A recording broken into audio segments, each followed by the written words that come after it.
Basically ऐसा बताऊंगा कि man is a social being, है ना, ठीक। उनको इसको आपस में एक दूसरे के साथ ठीक रहना होता है, तो एक दूसरे के साथ इंटरेक्शन रखना पड़ता है।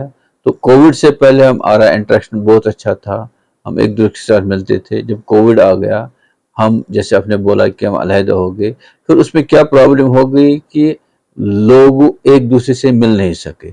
उसमें इकोनॉमिकल प्रॉब्लम भी होगी, फाइनेंशियल प्रॉब्लम भी हो गई, बाकी प्रॉब्लम होगी और साइकेट्रिक प्रॉब्लम भी हो गई। लेकिन कॉमन जो मेंटल डिसऑर्डर्स है वो इसमें बढ़ गए। और इसमें एक और प्रॉब्लम जो जिसका मैं नाम यहाँ लेना चाहता हूँ, जो बच्चों में हो गया ज़्यादा, दैट इज इंटरनेट एडिक्शन। क्योंकि उसमें क्या हो गया कि वो उनने फिर मोबाइल ज़्यादा देखने शुरू किए, तो उससे वो उस पर ज़्यादा लग गए, तो उसमें भी कुछ प्रॉब्लमें हो गई। तो नेचुरली मतलब जब कोई भी कैटास्ट्रॉफी आती है तो उससे फेयर होता है। तो जब फेयर होता है तो नेचुरली जो भी साइकेट्रिक प्रॉब्लम है तो वो नेचुरली उनमें वो बढ़ जाती हैं और लोगों में वो आ जाता है। तो कोविड में भी वो हो गया।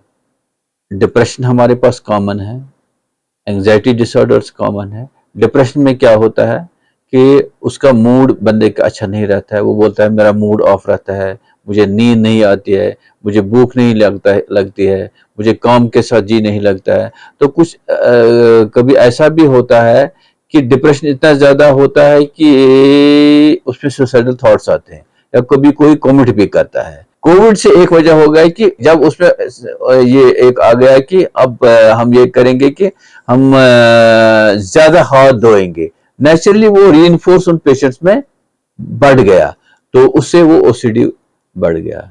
एक स्टडी हमने की है, साइकेट्रिक कोमॉर्बिडिटीज अमंग कोविड-19 सर्वाइवर्स इन नॉर्थ इंडिया। तो इसमें मेन फाइंडिंग्स हमने तीन चीजें हम इसमें देखी कोविड में क्या क्या हो गया। एक तो हमने एंजाइटी देखा, एक डिप्रेशन देखा, और एक PTSD, post traumatic stress disorder जिसको बोलते हैं, वो हमने देखा। हम coping mechanism are two types, एक तो पॉजिटिव होते हैं, एक नेगेटिव होते हैं। We should usually focus on our positive points. जो हमारे साइकेट्रिक पेशेंट्स यूजुअली होते हैं, जो डिप्रेशन में जाता है, एंजाइटी में जाता है और किसी प्रॉब्लम में जाता है, he focuses more on his negative qualities. Number दो ये है, जैसे हम एक्सरसाइज करते हैं, एक्सरसाइज के बहुत सारे बेनिफिट्स हैं, फिजिकल बेनिफिट्स हैं और साइकोलॉजिकल बेनिफिट्स हैं।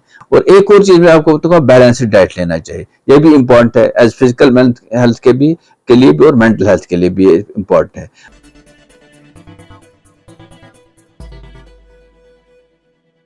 मुझे लगता है कि they should be positive, they should do exercise, they should do meditation, they should focus on spirituality or social gatherings